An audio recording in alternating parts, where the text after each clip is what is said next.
बिस्मिल्लाहिर्रहमानिर्रहीम। अस्सलाम वालेकुम। कैसे हैं सब? मेरी तरफ से आप सबको वेलकम, खुश आमदीद। आप देख रहे हैं Asma's home recipe and tips. अगर आप मेरे चैनल पे नए हैं तो प्लीज़ मेरे चैनल को सब्सक्राइब ज़रूर करें। अगर वीडियो अच्छी लगे तो फ्रेंड और फैमिली के साथ शेयर ज़रूर करें, कमेंट्स करके फीडबैक ज़रूर दें। थम्स अप आपने करना है। सबसे अहम बात, बेल के आइकन को आपने ज़रूर प्रेस करना है, उससे आपको मेरी हर आने वाली वीडियो सबसे पहले मिलेगी, वो भी फ्री। शुक्रिया। अल्लाह सुब्हान व तआला हमारे खानों में बरकत दें, हमारे हाथों में जायका दें। आमीन अल्लाहुम्मा आमीन या रब्बुल आलमीन। आज मैं आपके साथ बहुत ही मज़ेदार, बहुत ही लाजवाब सा मटन पुलाव हमने किस तरह से बनाना है, वो भी प्रेशर कुकर में।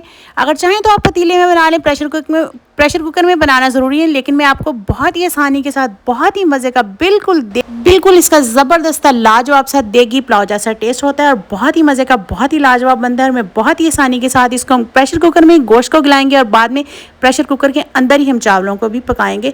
वीडियो को आपने पूरा देखना है, स्किप बिल्कुल नहीं करना, ताकि आप भी इस तरह से सारे स्टेप को फॉलो करते हुए बहुत ही मज़े का, बहुत ही लाजवाब और झटपट सा ज़बरदस्त सा मज़ेदार पुलाव बना सकें। इसके लिए हमें बहुत ही बेसिक सी चीज़ों की ज़रूरत है, जो कि हर किचन में ही मौजूद होती हैं। मेरे पास तकरीबन ये जो है 3 पाव गोश्त है बकरे का।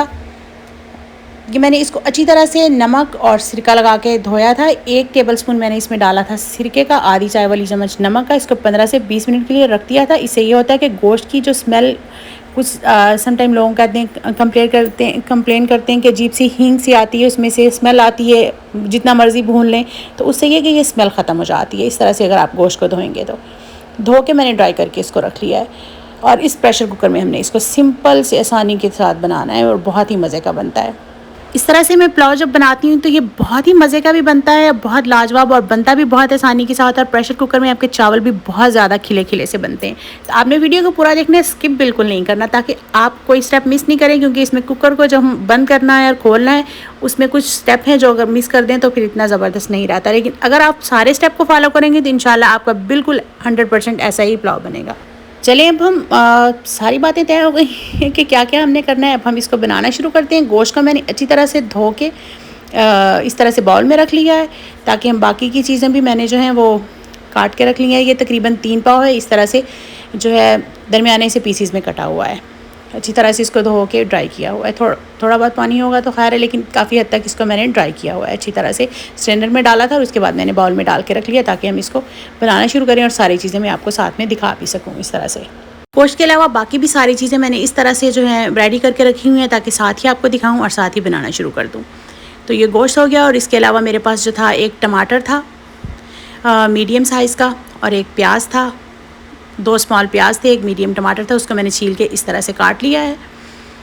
और छील के, क्योंकि उसका छिलका मुझे अच्छा नहीं लगता, तो मैंने टमाटर को छील के काटा है। 2 जो स्मॉल साइज़ के 2 प्याज थे, उन्हें भी छील के धो के मैंने इस तरह से काट लिया। और 1 मैंने जो है पूरा लहसुन का लिया था, उसको भी छीला है और धो के इस तरह से एक प्लेट में रख लिया है। और साथ ही बिल्कुल से जो मसाले हैं बेसिक से हम डालेंगे। इसमें मैंने डालूँगी 1.5 चाय वाली चम्मच है नमक है, आपने अपने जायके के हिसाब से डालना है।